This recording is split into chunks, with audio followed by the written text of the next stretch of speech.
No soy especialmente partidario de experiencias de voluntariado puntuales de 10 días, de 2 semanas, de un mes, en las cuales pues se pretende que conozca África, que salve África y que recomponga un continente. Entonces la idea en general es ayudarles a ellos y a los procesos empresariales allí, más que mandar ayuda como tal. Claramente hay una población joven y toda esta población joven necesita oportunidades para el empleo. Esas oportunidades para el empleo, ¿de dónde van a venir? Pues del emprendimiento. Un emprendimiento que tenga sentido. Buscábamos perfiles locales, perfiles internacionales que pudieran ofrecer esa respuesta. En Tanzania llevamos a un emprendedor de Costa de Marfil que ofreció todo un trabajo en cuanto a una manera de cómo emprender, cómo había sido todo su desarrollo de negocio, cómo estaba funcionando, cuáles eran los problemas, los retos. La realidad de que ese África que se nos presenta en España o en Europa o en el mundo occidental no es la que realmente es. Tiene espacios de producción de cine de alto nivel, tiene una multitud de puertos comerciales de altísima actividad comercial. Siempre tratamos, ¿no?, de reducir África a continente, ¿no? O sea, hay 55 países con sus 55 realidades y sus 55 características. ¿Qué hay del tema de las ayudas? Ayudas humanitarias como tal, o por ejemplo, estas iniciativas de mandar ropa de segunda mano. ¿Cómo afecta esto a la economía local y al desarrollo? Aquí hay como dos temas. Por un lado estaría todo lo que tiene que ver con la ayuda humanitaria. Por otro lado estaría bienes materiales, como puede ser ropa, o bienes tecnológicos de segunda. Para salir un poco de esta visión de ayudar, ¿qué le dirías a alguien que está interesado en África para hacer negocios, para incluso vivir allí? ¿Qué tiene que hacer una persona para tener éxito en África?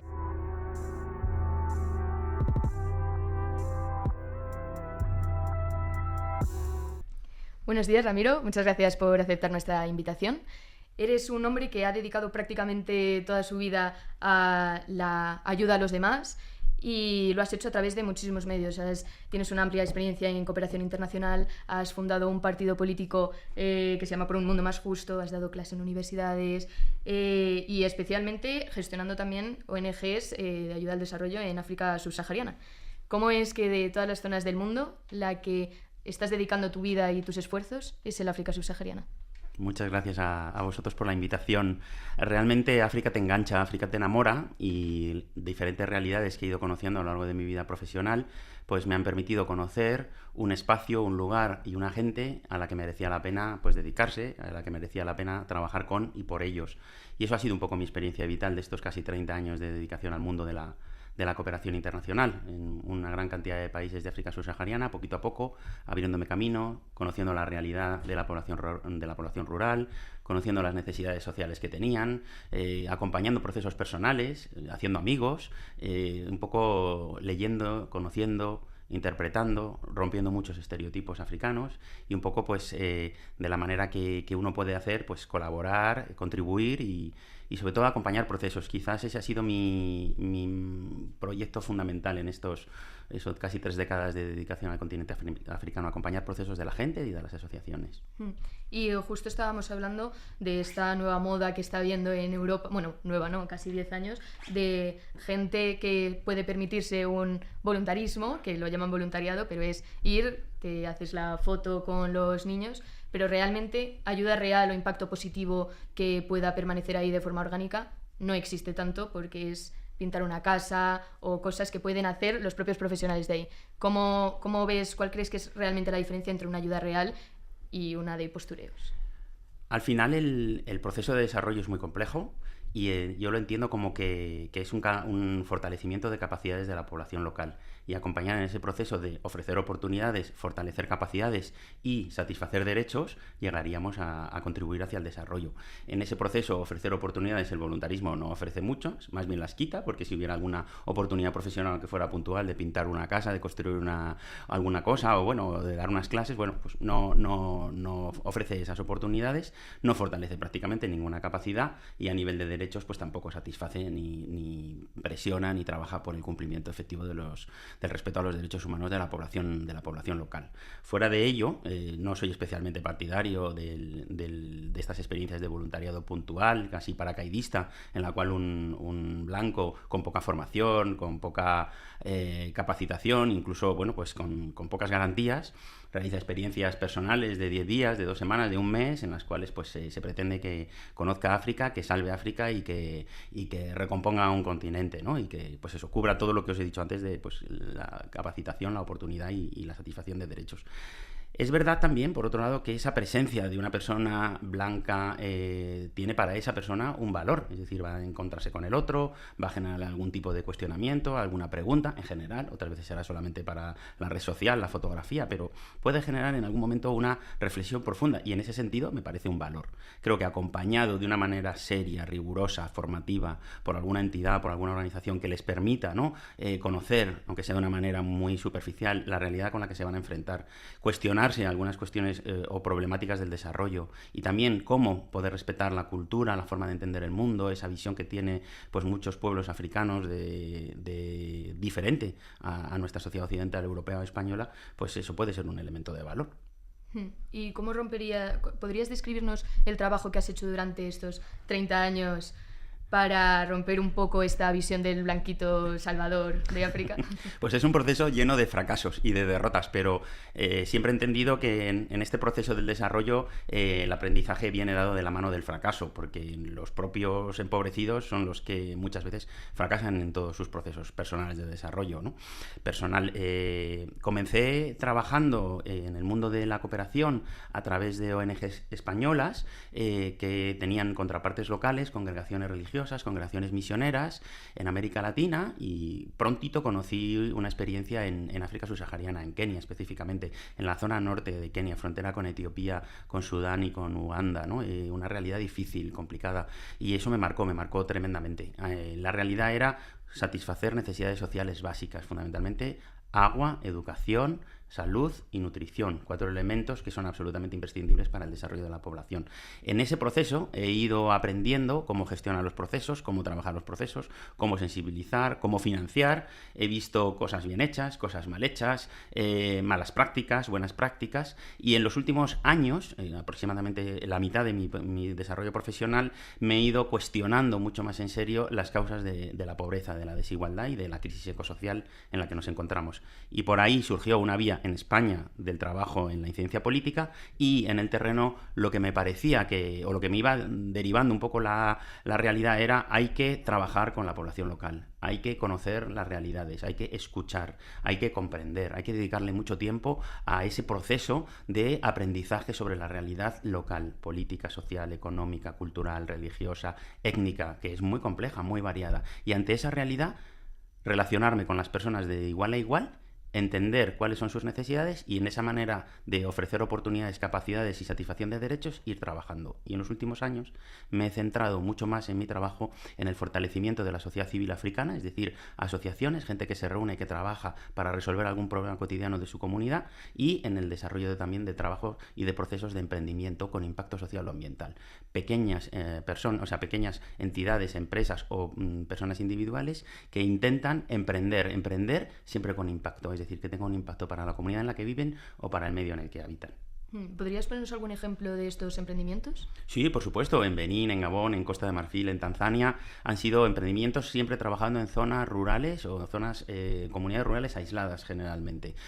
Uno de los proyectos más interesantes es un proyecto de karité, de trabajar con 5 comunidades productoras de karité, que es un fruto que produce el propio árbol de karité, que se utiliza mucho en el mundo de la cosmética, que tiene unas propiedades muy interesantes y que pues tiene una manera de procesarse en el país a nivel de jabones o todo tipo de productos cosméticos, y con venta en el mercado local. Entonces lo que hemos acompañado es un laboratorio de karité.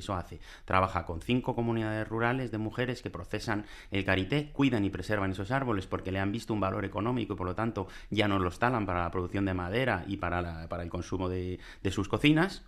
Y con ese karité, por el cual reciben una contraprestación económica, el laboratorio lo transforma, lo mejora, lo paquetiza y lo vende. Ese sería, por ejemplo, un proyecto. Otro proyecto sería la producción de miel, la mejora del medio ambiente que lo rodea, la producción de colmenas, miel de la zona de selva del norte de Benín, sabana selva.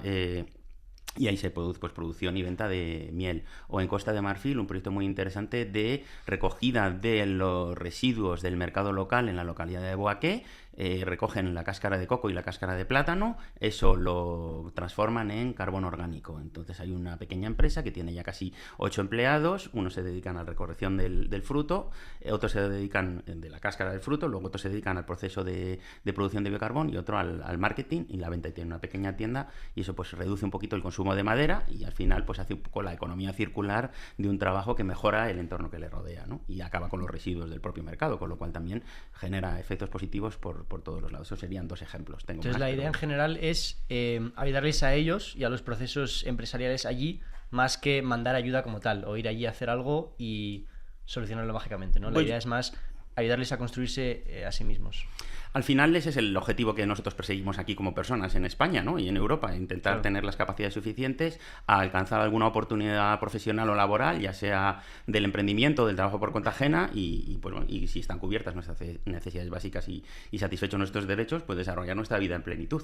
En ese sentido, pues buscar lo mismo. Y ahí nos hemos dado cuenta, o yo he intentado darme cuenta y creo que he ido optando por ese camino de, pues... Claramente hay una población joven, muy importante, como sabéis, el continente africano es el lugar donde se reúne la población, el mayor número de población joven del mundo, un continente, por lo tanto, que tiene una explosión demográfica muy alta y que va a ser puntero en los próximos años y toda esta población joven necesita oportunidades para el empleo. Esas oportunidades para el empleo, ¿de dónde van a venir? Pues del emprendimiento, un emprendimiento que tenga sentido.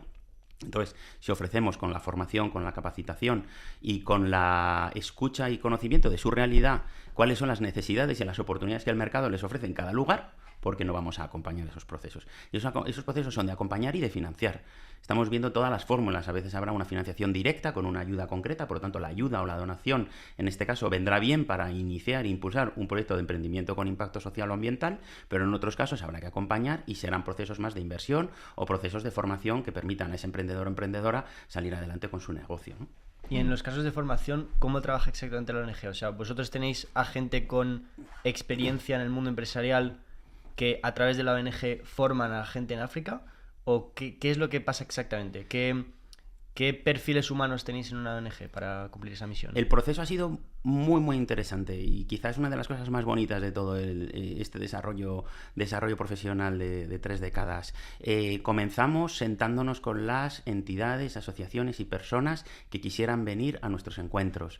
Recibíamos sus demandas, sus necesidades, cuáles eran sus retos, cuáles eran sus problemáticas. Es decir, hacíamos un trabajo de escucha de 1, 2 o 3 sesiones en un año, en 2 años, sin ningún tipo de acción concreta más allá de la escucha. Con ese proceso de escucha y de forma co-creada o coordinada con estas personas o con estas entidades, veíamos cuáles eran sus necesidades que estaban abiertas a múltiples realidades. Estaban abiertas a la financiación, a la incidencia política, a la comunicación, a la estructura interna, incluso al desarrollo jurídico de la entidad o a el conocimiento de lo que sería un modelo de negocio o una formación más específica en el emprendimiento. Y en todo ese abanico de demandas que tenía la sociedad civil local, veíamos cuál era a la cual podíamos dar respuesta. Y en función de cada país y de cada región, actuábamos de una manera u otra. Y buscábamos aquellos perfiles profesionales de facilitadores o formadores que fueran los más interesantes y los más adaptados al contexto, adaptados a la lengua, adaptados a la cultura. Buscábamos perfiles locales, perfiles internacionales que pudieran ofrecer esa respuesta.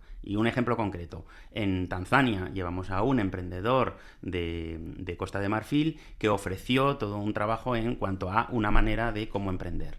El emprendedor de biocarbón lo trasladamos de Costa de Marfil a Benín para explicar a todo un colectivo de asociaciones beninesas cómo había sido todo su desarrollo de negocio, cómo estaba funcionando, cuáles eran los problemas, los retos. Un poco lo mismo que hacemos aquí, es decir, generar espacios de espejo en el cual un emprendedor inquieto pero todavía iniciándose, junior, muy incipiente, pues busca el reflejo de otro emprendimiento que haya de alguna manera funcionado, que esté saliendo adelante y aprender de él, lecciones aprendidas, buenas prácticas, dinámicas, ¿no?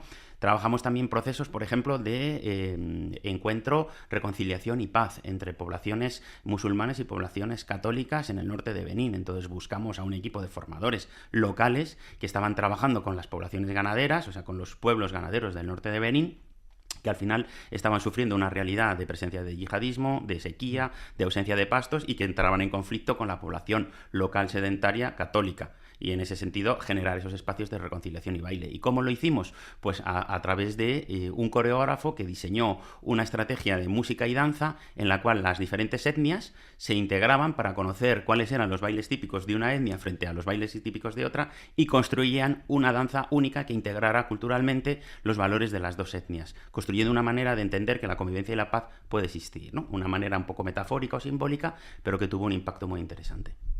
¿Y qué estereotipos se te han roto a lo largo de estos 30 años? Porque supongo que irías de España a África subsahariana con unas ideas muy concretas y que luego se te ha desmontado porque es una cultura totalmente distinta.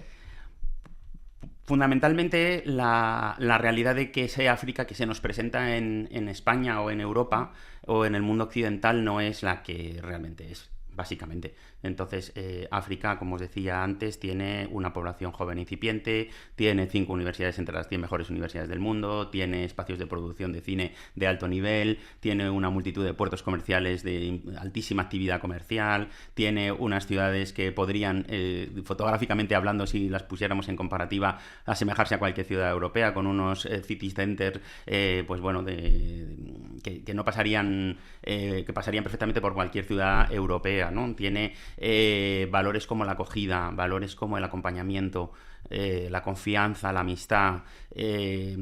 Pues por supuesto hay problemáticas complejas y se están agudizando, la problemática de la pobreza, de la corrupción, del enfrentamiento étnico, de la guerra, y se están recrudeciendo, ¿no? Pero África no son solo caníbales, leones, guerras y hambrunas, es muchísimo más. Y eso es la verdadera ruptura. Hay una cultura oral, hay una verdadera cultura social, una tradición religiosa fuerte, una dignidad humana de alto nivel, un desarrollo en su estilo.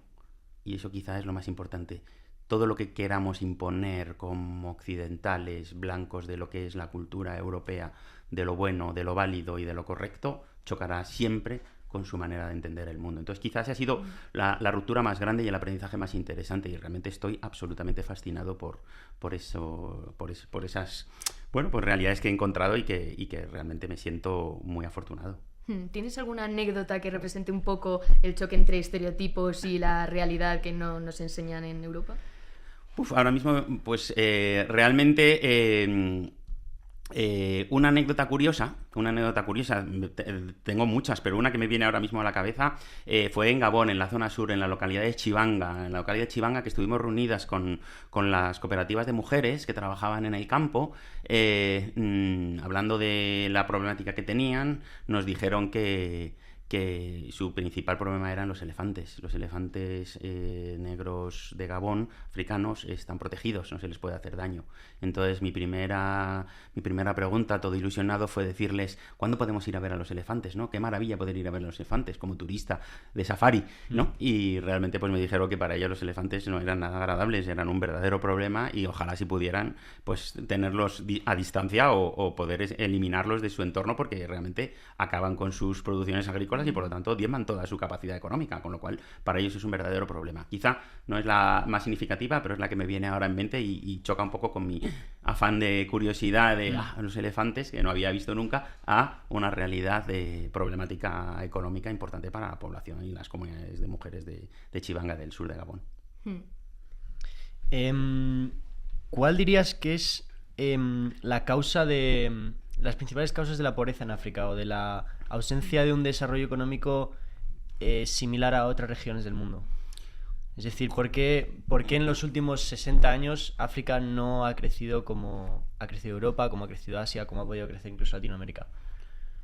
Francamente, como no soy africano, soy español, es una pregunta difícil de responder, y daré mi opinión personal de mi experiencia, porque realmente aquí quien tiene que dar la respuesta y quien yo creo que tiene conocimiento profundo, in situ y subjetivo, es el nacional africano, ¿no?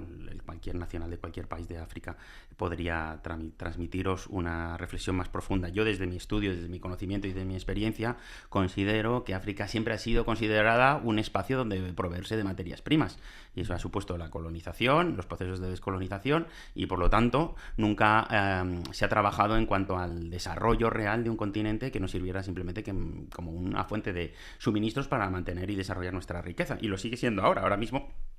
la estrategia nacional de Trump, por ejemplo, de desarrollo y seguridad, le dedica 20 líneas a África subsahariana, o sea que le dedica prácticamente nada, pero sobre todo tiene que ver con recursos, territorio y comercio. O sea que al final sigue viéndose a día de hoy por muchos países del norte a África o África subsahariana, pero bueno, África en general, como una fuente de materias primas. Eso en sí mismo, ya esa concepción, genera un problema importante de cara al desarrollo y por lo tanto a las oportunidades y al empleo. Creo que está cambiando, sinceramente.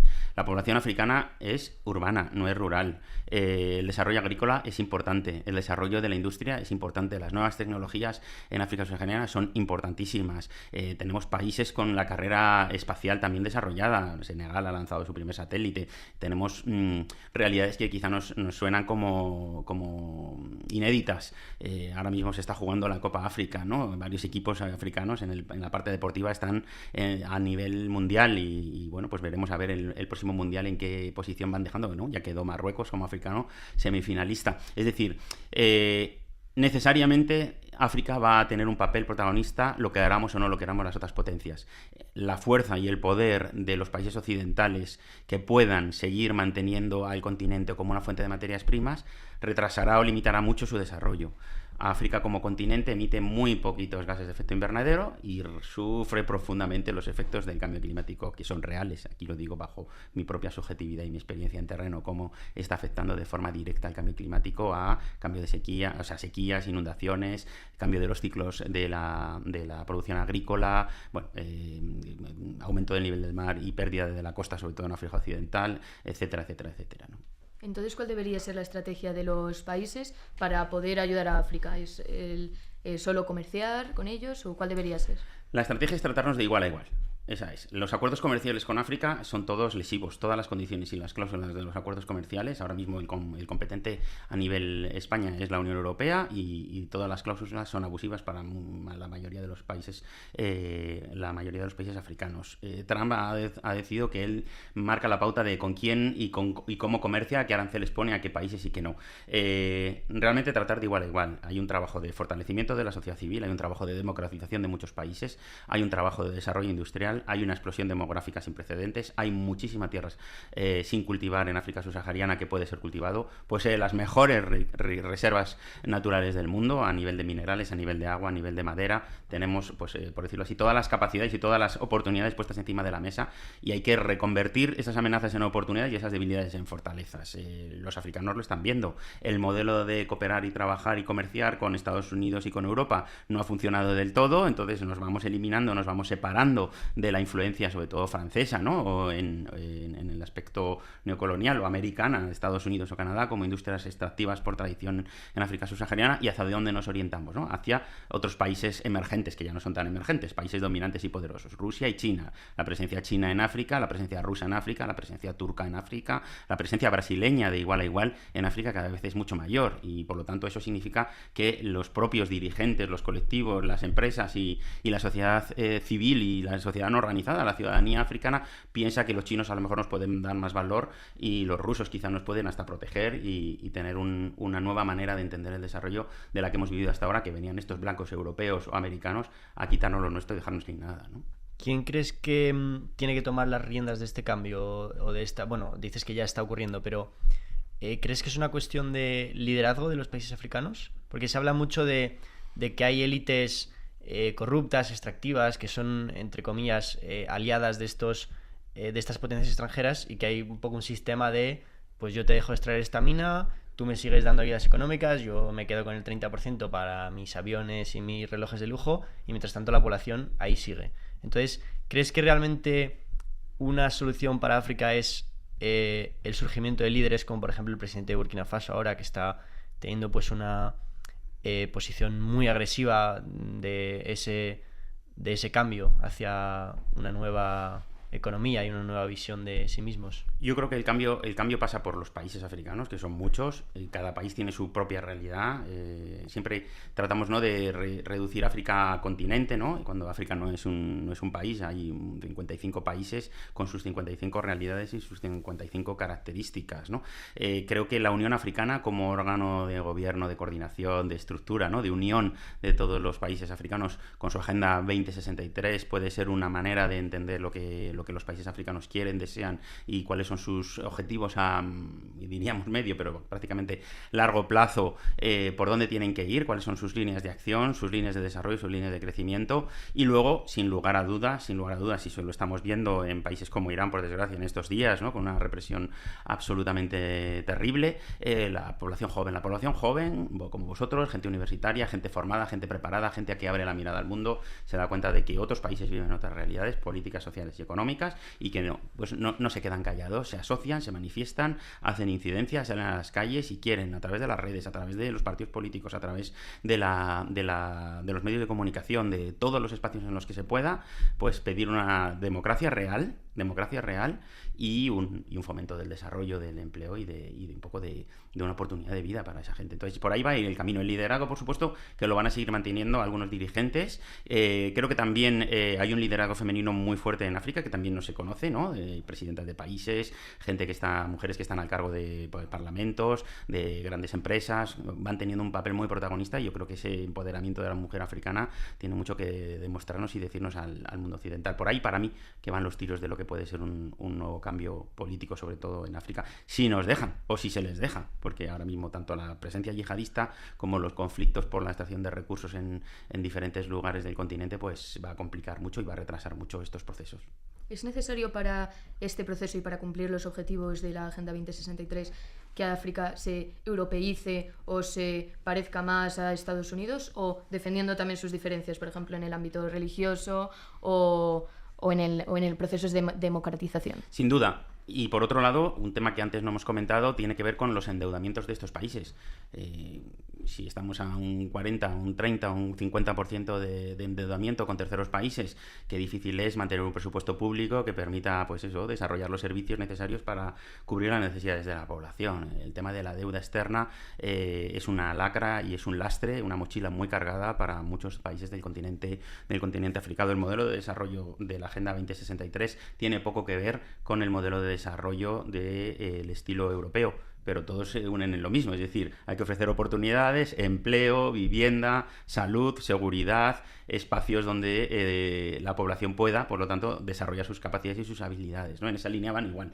¿Cuál y cómo? Pues veremos a ver. Necesariamente la agricultura tiene que decir mucho en África subsahariana, una agricultura mejor, renovada, industrializada, con mayor eficiencia, también sostenible en la medida que se pueda, y todo eso va a acompañar a procesos de industrialización, un mundo urbano que necesita de servicios y luego pues la tecnología que va a ser una palanca importante, si es verdad que llega a todos los lugares del continente. ¿Y qué hay del tema de las ayudas en todo esto? Las ayudas extranjeras entendidas como ayudas económicas, no necesariamente como lo que nos has explicado tú antes de capacitación, sino ayudas humanitarias como tal, o por ejemplo estas iniciativas de mandar ropa de segunda mano a África. ¿Cómo afecta esto a la economía local y al desarrollo? Aquí hay como dos temas. Por un lado estaría todo lo que tiene que ver con la ayuda humanitaria, es decir, aquella contribución que países que tienen capacidad suficiente de recursos ofrecen a terceros países que están sufriendo una situación de emergencia, ya sea por un conflicto armado, una guerra o por una emergencia climática. Esa ayuda humanitaria es totalmente legítima, necesaria y fundamental, porque va al objetivo básico, que es el mantenimiento de la vida humana y salvaguardar las condiciones de dignidad básicas de la población. Ahí hemos tenido el recorte de Trump cuando ha cancelado, congelado y cerrado toda la ayuda oficial al desarrollo de USAID, que dedicaba muchos de sus recursos, mucho de su presupuesto, una gran cantidad de porcentaje del presupuesto, ayuda oficial, de su ayuda oficial de USAID a ayuda humanitaria. Eso, por un lado, sería una línea de trabajo que yo mantengo, considero que tiene que ser fundamental y que tiene que intentar estar suficientemente dotada como para dar respuestas a todas las emergencias del planeta, que desgraciadamente son muchas, no solo en el continente africano. Por otro lado estaría la ayuda en especie o la donación en especie, en el sentido de aportar, y esto fundamentalmente lo recibe el continente africano, bienes materiales como puede ser ropa, ¿vale?, o como puede ser bienes tecnológicos de segunda mano. Y esto generalmente no produce más que problemas, porque el proceso de trazabilidad de ese producto acaba en un basurero o acaba en un lugar sin reciclar, sin utilizar y contaminante. Y ahí tenemos, por ejemplo, Ghana, la ciudad de Accra, el basurero tecnológico más grande del mundo, ¿no? A nivel de ropa, pues ya se han hecho diferentes estudios, investigaciones sobre el destino y la trazabilidad y uso de esa ropa, ¿no? Se maneja mucho mercado, mucho dinero y luego al final prácticamente no llega absolutamente a nadie. Otra de mis experiencias más interesantes al inicio de mis comienzos profesionales era enviamos un contenedor de ropa a Venezuela, ¿no? En este caso a América Latina, al sur de Venezuela, y es selva ecuatorial y todo lo que venía en el contenedor de ropa era ropa de mucho abrigo, ¿no? En un lugar donde las condiciones climáticas no necesitan de un hábito de un ropaje, de una vestimenta, un vestuario para el invierno, ¿no? Con lo cual, bueno, pues esas incoherencias yo las he vivido, las he sufrido, he sido partícipe y creo que pues que no van a ningún lugar, pero manejan mucho dinero, muchos recursos, mucho tiempo y al final pues se pierden, ¿no? Pero bueno, separando lo que es ayuda oficial de esta ayuda en especie que se da, que generalmente pues no sirve más que para contaminar y... Sí, o sea, una cosa es una crisis, una guerra, y otra cosa es crear un sistema de ayuda constante a África como si fuese una excepción del mundo, de que no puede tener su propia economía, de que no puede crear sus propios bienes y que necesitan ellos son constante... productores, sin duda, ellos son productores. Nigeria es la China africana, es decir, son capaces de producir cualquier producto que tú quieras. El tejido local también realmente pues es el que mejor adaptado está al clima local, con lo Sí, cual, es que pues... justamente investigando para este vídeo vi ese caso particular de la ropa que, no sé si era Ghana, que tenía una industria textil enorme.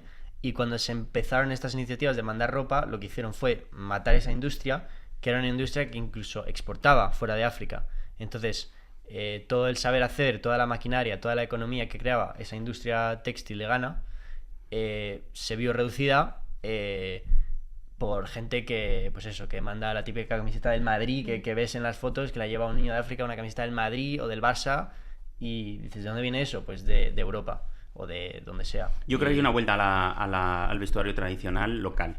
No digo tradicional en el sentido que de hay una vuelta, dices. Hay una vuelta, hay un regreso, sí. Ha habido como un proceso, pues un poco de ida y vuelta, en el sentido de voy al modelo de vestuario europeo porque me hace occidental, con mi zapatilla de deporte, mi traje de chaqueta, mi corbata, que se sigue utilizando, y en ese sentido la formalidad pues es un elemento de valor que yo he percibido en el vestuario de la población local y africana, ya sea urbana o ya sea rural, pero hay un regreso a su vestuario tradicional. Cuando digo tradicional, era al utilizado, no al que se use para una determinada fecha o momento simbólico, sino a la ropa cotidiana que sea con habituada a lo local, cultural y al tejido más adaptado al clima de la zona, ¿no? O sea que hay una vuelta a la protección de las raíces culturales de África en general. Yo creo que sí, sinceramente, en todos los sentidos, en el musical, en el cultural, en la literatura, en la dinámica de producción pues de series, en los propios TikTok y todas las redes sociales también, se está un poco poniendo en valor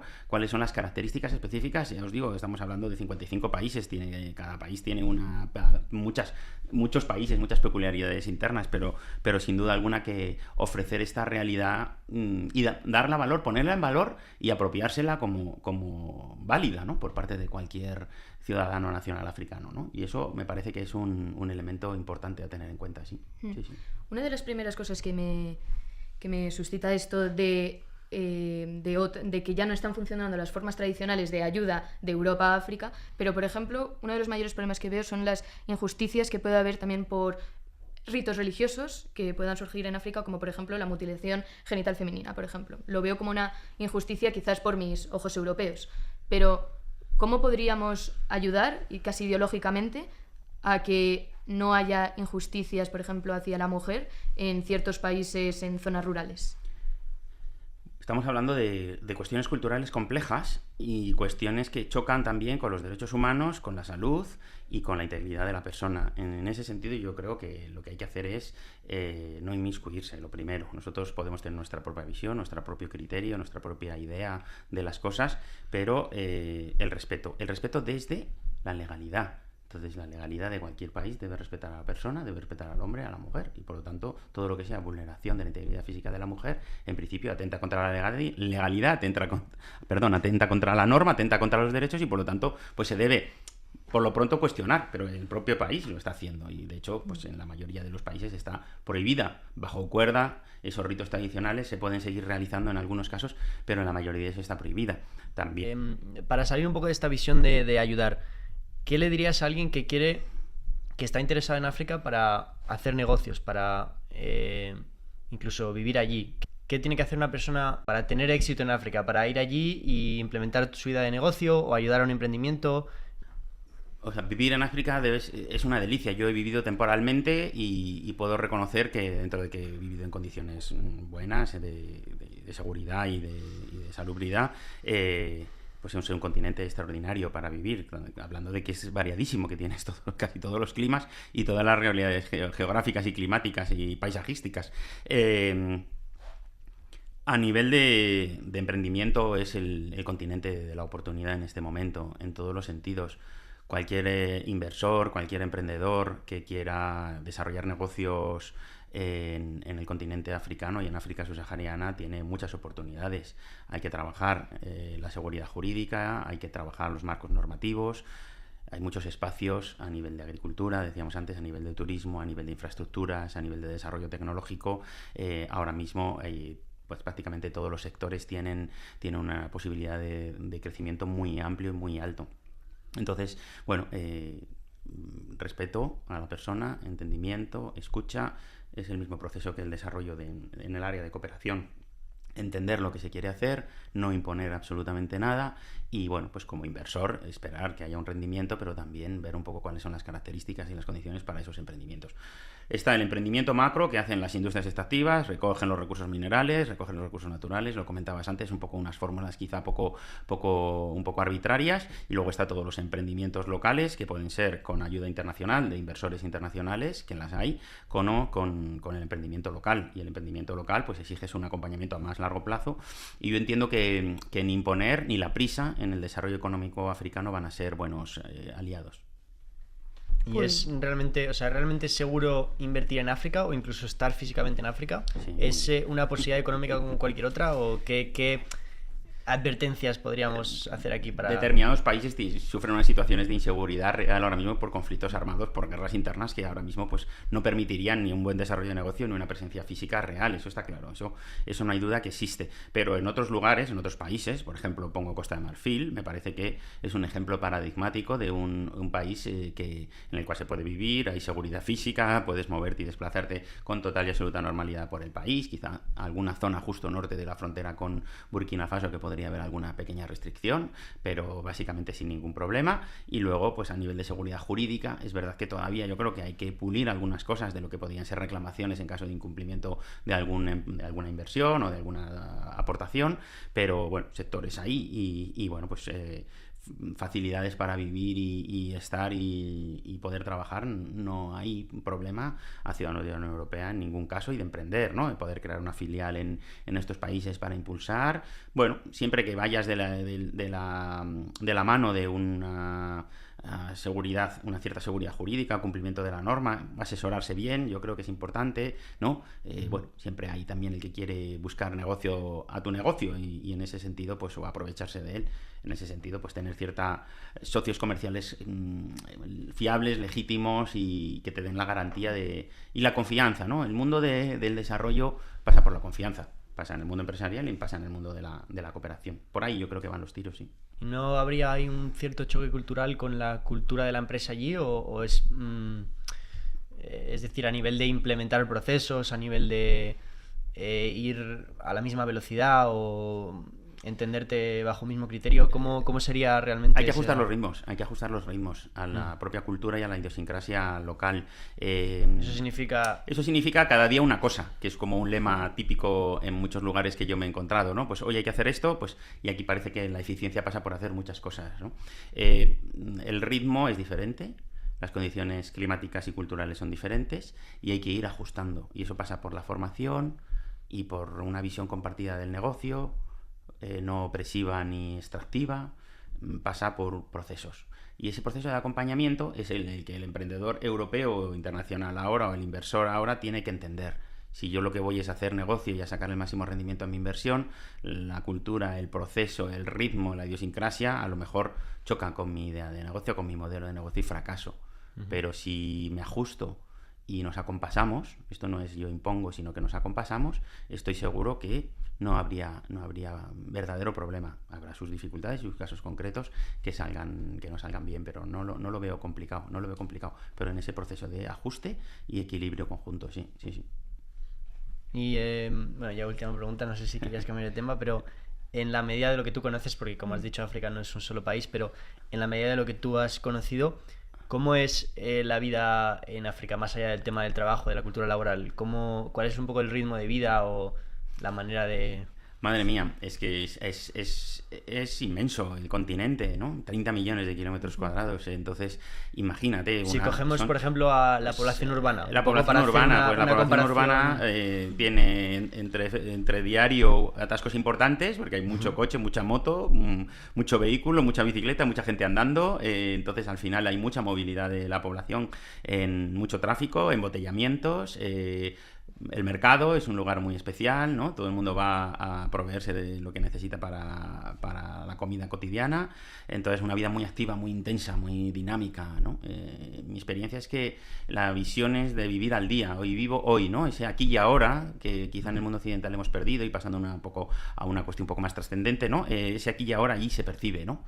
El bullicio de la capital, Abiyán, Cotonú, Dakar, los coches, el ruido, la gente, el calor, todo se vende, todo se mueve, es como la vida fluye, la vida en ebullición absoluta, ¿no? El fin de semana pues es la fiesta, el descanso, la familia, los ritos religiosos de cada uno, actividades deportivas, culturales, el cine, pues la música, la danza, el baile, el fútbol, que ahora mismo pues es prioritario en muchísimos países y bueno. ¿Y la gente se emancipa rápido o es como aquí que hay unidades familiares? La emancipación depende de cuando tienes los recursos para poder hacerlos. Entonces al final pues no tener un acceso a un empleo formal pues es muy difícil. Entonces vives en el empleo informal, pues vives en la casa, te vas y vuelves. Hay mucha gente que tiene que desplazarse y hay una movilidad interna importante pues para una cosecha, para un trabajo puntual, para una actividad comercial o incluso entre países, ¿no? Me desplazo al país vecino pues para la cosecha o para extraer gasolina, para trabajar en una plantación. Bueno, vuelvo luego al hogar, ¿no? Es la misma realidad. La gente, pues por supuesto, la edad de acceso a la maternidad era muy baja, se va incrementando, la esperanza de vida se va incrementando y, bueno, pues el deseo de acceso a una vivienda también propia por la gente joven, pues si tiene un empleo puede acceder, pero al final pues nos encontramos con un empleo informal, una precariedad, pues acceso difícil a un crédito o una hipoteca para poder obtener una vivienda y eso me impide pues muchas veces desmovilizarme. También el modelo de familia no es el mismo que aquí, el modelo de familia es familia extendida, familia extensa, clan, ¿no? Un grupo más amplio y más numeroso donde pues un poco todos nos damos soporte y todos nos apoyamos unos con otros. Sí, perdón, te quería preguntar justo por eso antes de esto. Tú tuviste un partido político aquí en España, ¿no? Bueno, sí, formé parte, no fundador directamente, okay. Casi al inicio del proyecto del Partido por un Mundo Más Justo en el año finales del 2003, o sea que ya un tiempito, sí. ¿Y en qué consistía la propuesta? Porque estamos hablando todo el episodio de África, pero claro, en España también tenemos nuestros problemas. Entonces, si podrías hacer rápidamente un poco un mapa de la situación social en España en base a estos problemas y qué proponía tu partido para luchar contra esto. Al final, como decía antes, las aristas de la pobreza, las causas que generan la pobreza tienen múltiples circunstancias o múltiples causas, es multicausal. Entonces, hacer frente a ella exige de la responsabilidad de todos y entre ellas de la voluntad política. Ese fue un poco el origen en un momento determinado en España, estoy hablando de los años de ese inicio de siglo, cuando se habían aprobado los Objetivos de Desarrollo del Milenio en el año 2000 y encontrábamos que el mundo veía cómo se había caído el muro de Berlín, iniciábamos un nuevo siglo, era un momento de hacer frente a esos retos en los que se enfrentaba la humanidad, cómo la voluntad política era el elemento principal para acabar con la pobreza, ¿no? El fin de la pobreza es una decisión política, ese era el lema y es el lema del proyecto político del Partido por un Mundo Más Justo. Lo que buscaba era priorizar la lucha contra la pobreza y la desigualdad y la crisis ecosocial desde la política. Y en el fondo lo que buscaba era hacer una llamada de atención en un momento especial, en ese instante. Ahora todo ha cambiado bastante de la realidad de lo que estaba pasando en España y en el mundo a nivel de pobreza y desigualdad, y ahí están los indicadores, los informes, los documentos, a nivel España de Cáritas, informe FOESA, encuesta de población activa, toda la información que tenemos en España, toda la realidad de desigualdad, desigualdad social, desigualdad intergeneracional, problema de acceso al empleo de la gente, despoblación rural, cambio climático, ¿no? Inestabilidad y tensión política, ausencia de fortalecimiento del tejido social, ¿no? Toda una serie de elementos que en España eran necesarios y que quizás son a día de hoy necesarios de luchar contra la pobreza ante la realidad de vulnerabilidad, pobreza energética, personas sin hogar, situaciones complejas que se dan en nuestro país, como los gobernantes, a través de sus decisiones, en lo ámbito local, provincial, autonómico y nacional, tienen capacidad para transformar la realidad en la que viven. Pero desde la perspectiva de priorice usted siempre el apoyo al vulnerable, el apoyo al necesitado, el apoyo al migrante, ¿no? ¿No crees que hay un sistema ya muy fuerte en España y en Europa en general de estado de bienestar? Hay un sistema de estado de bienestar que deja fuera del sistema a mucha gente también. Y tenemos población con pobreza energética, población que no llega a fin de mes, infancia desprotegida, o sea, que los retos a los que nos enfrentamos en la realidad española de desigualdad, por ejemplo, son muy, muy elevados, ¿no? Desigualdad territorial, intergeneracional, norte y sur, entre provincias, lo hemos visto ahora con la aprobación de esta nueva propuesta de cofinanciación autonómica que se ha planteado estos días, toda la problemática que hay en España existe. No estamos hablando de que hay un problema de malnutrición y que uno de cada tantos niños puede fallecer por causas o al nacer. Tenemos una realidad diferente si la comparamos con Burkina Faso, Níger, Haití, pero tenemos una realidad de vulnerabilidad y necesidades importantes, eso es importante. Y por otro lado, era un poco una narrativa de la justicia, de la equidad, de la fraternidad, de la igualdad. Es decir, poner encima de la mesa una narrativa de que la cooperación, la coordinación, el trabajo conjunto, la construcción de una sociedad civil organizada, el desarrollo del tejido social, ayuda a fortalecer la democracia, y fortalecer la democracia es un elemento fundamental para que se respeten los derechos y las libertades. Y eso significa que apoyamos a los organismos internacionales, que con muchas debilidades al final pues generan consenso y todos podemos participar de las mismas reglas. Defendemos los derechos humanos, porque si no son derechos para todos, son privilegios. Apoyamos, ¿no?, la solidaridad, la fraternidad, y eso se tiene que materializar en normas, planes, programas, proyectos, presupuestos en esas administraciones que otros van a gobernar. Jamás vamos a considerar o íbamos a considerar participar de un equipo de gobierno, porque estábamos prácticamente fuera del sistema o fuera de lo que es el espacio electoral, pero sí queríamos ser una llamada de atención. La política tiene mucho que decir en la lucha contra la pobreza, ¿no?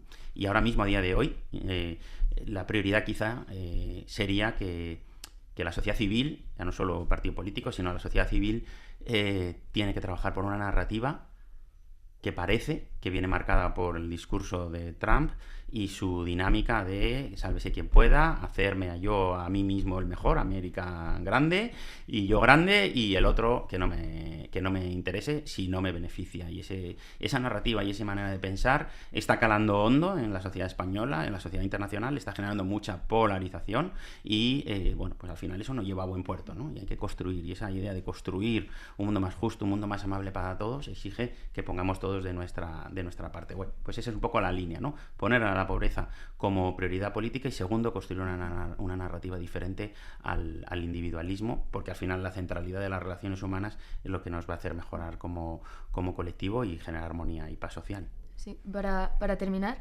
se suele decir que la política es el mayor acto de servicio que se puede hacer.